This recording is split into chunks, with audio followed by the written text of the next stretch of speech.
Blazor, qu'est-ce que c'est? Premier projet, on va découvrir ça ensemble.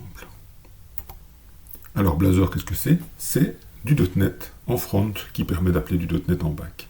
Blazor, plus précisément, c'est du front. Ça permet de faire du front en .NET. Jusqu'à présent, on pouvait faire du front en .NET avec de l'ASP.NET Core, mais il y avait toujours un appel au serveur, et donc on devait toujours faire retomber sur le serveur qui recalculait la UI et on rafraîchissait toute la page. Si on voulait quelque chose de plus dynamique et qui ne recharge pas toute la page, on devait faire des appels Ajax ou on devait travailler avec des frameworks JavaScript ou du JavaScript pur. D'où beaucoup de gens qui travaillaient en front avec de l'Angular, qui est un framework JavaScript, ou avec Vue, ou avec React, ou avec plein d'autres qui existent. À présent, on peut être un full stack développeur avec du .NET uniquement. On a du .NET dans le back-end, une API ASP.NET Core, mais on a du front avec Blazor. Et pour ça, il existe deux techniques avec Blazor. Première technique, Blazor WebAssembly. Il faut voir ça comme si on avait votre navigateur web et le serveur. Le serveur contient tous vos fichiers .NET, mais il ne les interprète pas. Il n'a pas besoin de savoir traiter du .NET. Et votre navigateur, qui est une nouvelle génération, peut travailler soit avec du JavaScript, soit avec du WebAssembly maintenant. Et .NET a été porté sur WebAssembly. Ce qui fait que si vous avez travaillé en .NET WebAssembly, donc en Blazor, ben à ce moment-là, votre, en Blazor WebAssembly, votre navigateur va tout télécharger, les fichiers .NET, et les exécuter carrément offline. Donc vous pouvez travailler carrément avec du offline. Avant, c'est ce que je disais, on avait du JavaScript. Maintenant, on peut utiliser tout ce qui est WebAssembly, dont le .NET avec Blazor WebAssembly.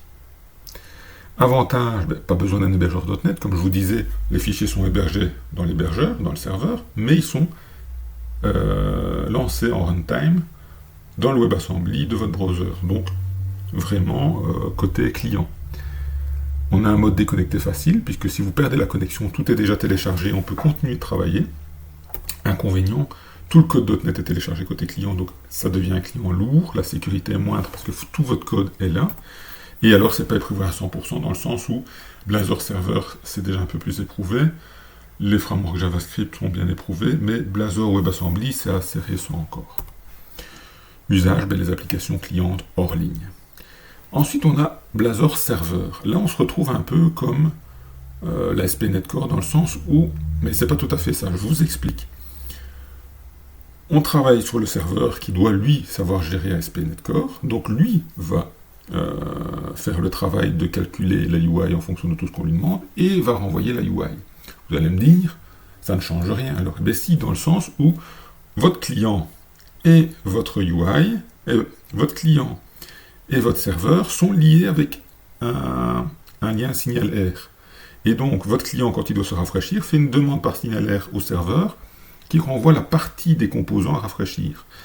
C'est totalement invisible pour le développeur. Le développeur, lui, travaille avec ses composants, met des événements sur les boutons, change des variables, des propriétés qui sont rafraîchies dans le composant, etc. Comme si on était avec du framework JavaScript, comme si tout s'exécutait côté client, alors qu'en fait, le client, pour se rafraîchir, va interagir avec le serveur en signal R. Mais ça, c'est complètement transparent, comme je vous disais. Code compilé, donc côté serveur, et travail avec signal R entre le client et le serveur. Avantage, à ce moment-là, on a le client qui reste léger, une meilleure sécurité du code, puisque tout reste côté serveur. C'est éprouvé depuis plus longtemps, puisque c'est plus, ça a déjà été bien testé, et personnellement, dans beaucoup d'entreprises, j'ai vu que c'était ça qui était utilisé, et des anciens collègues travaillaient déjà d'ailleurs avec ça. Inconvénient, il y a plus de latence. Parfois, évidemment, comme vous êtes avec un client qui dialogue souvent par signal R avec le serveur, si les dialogues sont ralentis par un réseau qui est lent, forcément vous allez voir des ralentissements. Mode déconnecté plus compliqué, c'est pas le but. Le but est d'avoir une application standard web sécurisée. Et votre hébergeur doit forcément gérer l'ASP.NET Core, puisque c'est lui qui va travailler essentiellement. Votre navigateur, lui, va juste héberger la UI avec un signal R qui va dialoguer régulièrement pour se rafraîchir. L'usage, c'est l'usage standard des applications web standard sécurisées, à part qu'ici on travaille en .NET comme si on était dans un framework JavaScript, comme si tout était codé côté client. On va voir un premier projet. On va vérifier d'abord dans Visual Studio Installer si tout est bien installé, s'il ne vous manque pas de composants. Ensuite, on créera un projet Blazor Server avec Visual Studio et on va analyser tout ça. Allons-y ensemble. Première étape, on va visualiser si on a bien tous les composants nécessaires pour travailler en Blazor. Pour cela, on lance Visual Studio Installer. C'est là que vous allez avoir toutes les instances de Visual Studio que vous avez installées. Moi, j'en ai une seule, la Community 2022. Pour info, la Community, c'est celle qui permet d'apprendre ou de donner des tutos. Elle est gratuite, mais elle ne permet pas de commercialiser ce que vous créez avec.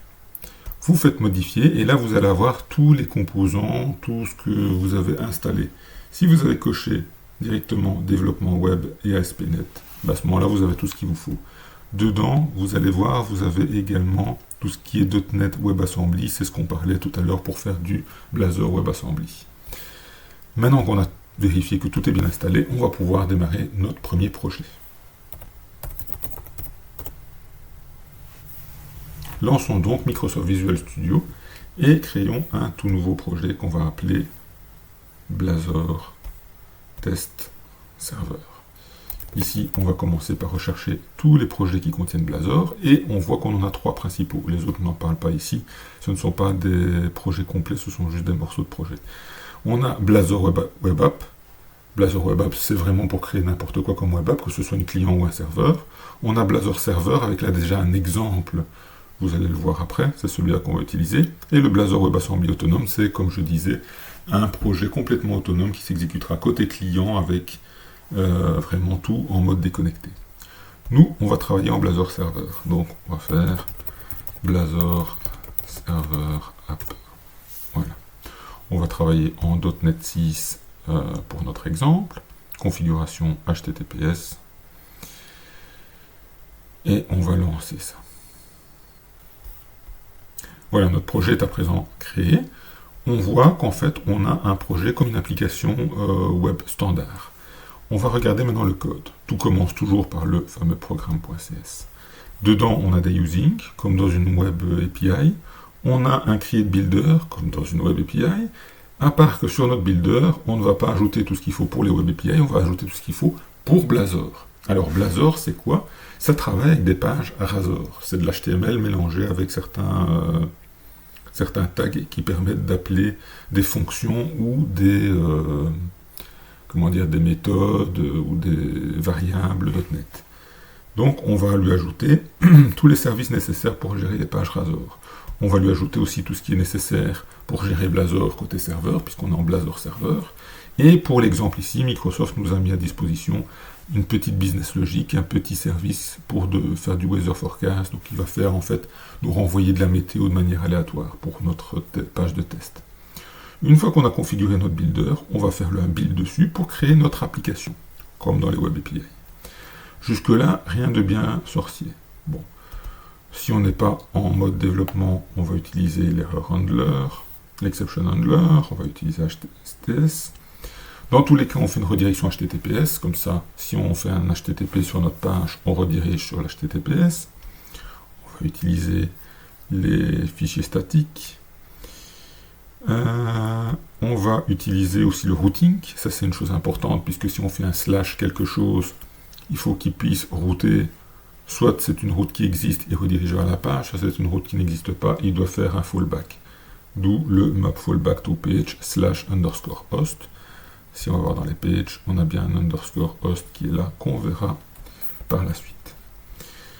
On a un map Blazor up et on a le lancement de notre application. Je n'en parle pas ici de map Blazor up pour notre exemple, ici c'est pas important.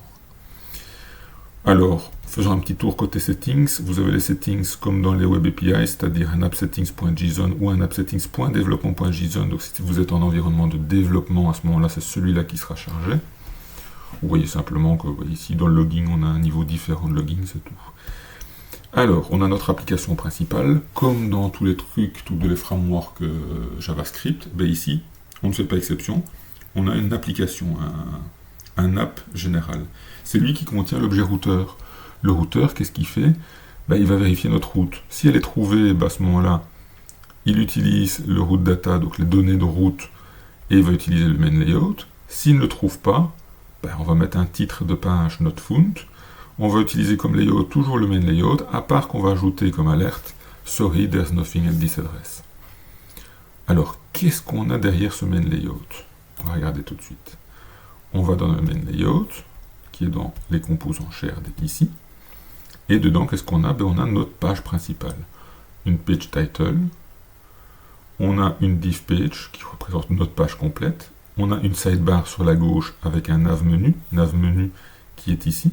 C'est donc un composant avec du code Razor, donc c'est-à-dire on voit qu'il y a du code HTML avec certains tags, et on a un arrobas code qui contient tout du code .NET. On verra plus tard, on peut séparer le code Razor du code .NET en faisant le même nom de fichier .razor.cs. On l'a déjà fait pour du CSS ici, ils ont fait le même nom de page, le même nom de fichier .razor.css pour mettre tout ce qui concerne le CSS de cette page. Revenons sur notre main layout, donc on a vu qu'on avait un nav menu, on a un petit menu about au-dessus et on a un body. On va déjà aller voir ça, donc on va déjà le lancer pour voir un petit peu, ça vous donnera plus d'idées, parce que là je parle avec du code, mais vous ne voyez pas le résultat réel. Donc ici, quand on le lance, qu'est-ce qu'il va faire? Il va lancer une console qui sera notre host, et une fois qu'il a hosté notre serveur web, il nous lance notre page. Et on voit bien, on a notre sidebar avec notre nav menu ici. On a ici, donc vous avez vu, il y avait un about, il est là, avec un lien sur doc.microsoft.aspnet. Si on regarde, c'est bien ça qui est derrière. Et ensuite, on a notre body. Et le body, c'est en fonction de la route. Le body, il est ici. Si je change ça par /counter, je tombe sur le counter, qui est en fait le menu numéro 2. Si je fais un /fetchData, je tombe sur le fetchData qui va utiliser notre service Weather Forecast. Si je fais /unknown, qui n'existe pas, alors à ce moment-là, j'ai le fameux message qu'on avait vu tout à l'heure dans la route. Si on ne trouve pas la route, on affiche toujours le main layout, mais à la place du body, on met une alerte « Sorry, there's nothing at this address ». On revient sur App ici, on voit, on a notre main layout, mais avec « Sorry, there's nothing at this address ». Alors, jusque-là, on a déjà vu pas mal de fichiers. Un qu'on n'a pas encore vu, c'est l'imports.razor. Là-dedans, en fait, vous avez tous les imports, tous les using.